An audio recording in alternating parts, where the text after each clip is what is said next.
அஸ்ஸலாமு அலைக்கும். நான் உங்கள் ஷிஃபா குக்கிங்லேருந்து பேசுகிறேன்.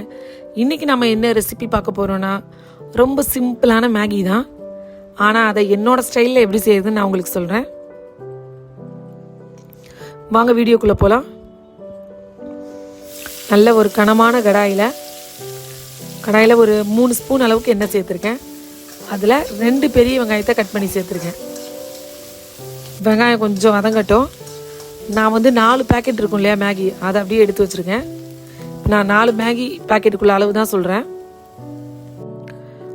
இப்போ அந்த வெங்காயத்தில் 1 ஸ்பூன் அளவுக்கு சில்லி ஃப்ளேக்ஸ், அதாவது காஞ்ச மிளகாத்தூள், அதையும் இதில் சேர்த்துட்றேன்.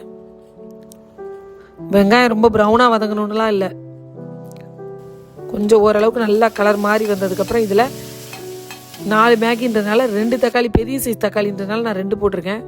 நீங்கள் கொஞ்சம் சின்ன தக்காளியாக இருந்தால் 3 சேருங்க. தக்காளியை கட் பண்ணி சேர்த்துட்றேன். இப்போ இந்த தக்காளி வதங்கிறதுக்கு இதில் கொஞ்சம் உப்பு சேர்த்துட்றேன். அப்போ தான் சீக்கிரம் வதங்கி வரும். நீங்கள் உப்பு சேர்க்கும் போது கொஞ்சம் கவனமாக சேருங்க, ஏன்னா மேகி மசாலாலேயும் உப்பு இருக்கும்.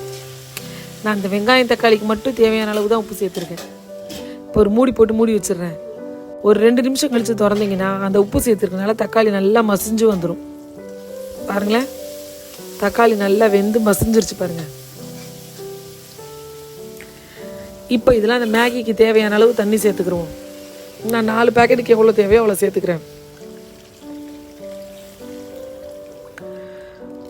தண்ணியை சேர்த்துட்டு கொதிக்கிறதுக்கு முன்னாடியே இந்த மேகி மசாலாவையும் இதில் சேர்த்துருங்க.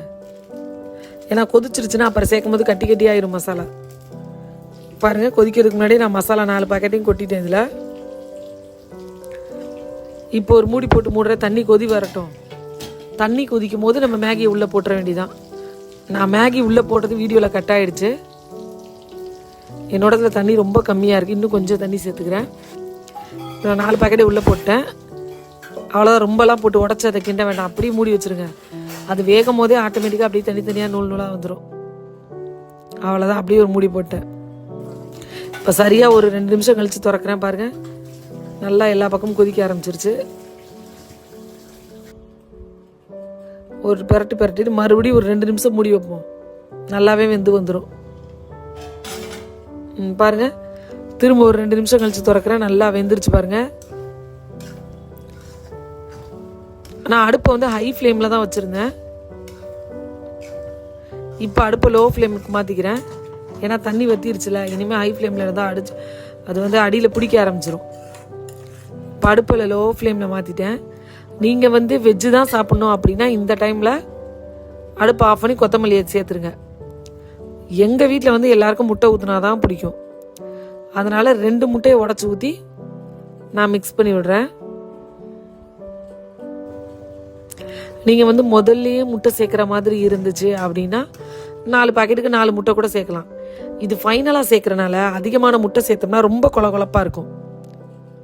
இப்போ நான் ஃபுல்லாக ஒரு மிக்ஸ் பண்ணிவிட்டு இதை மறுபடியும் ஒரு 1 செகண்டுக்கு மூடி வைக்கணும்.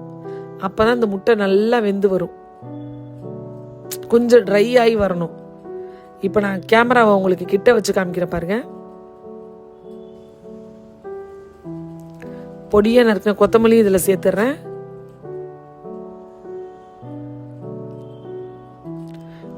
இப்போ கேமராவை இந்த ஆங்கிளில் கொண்டு வரேன்.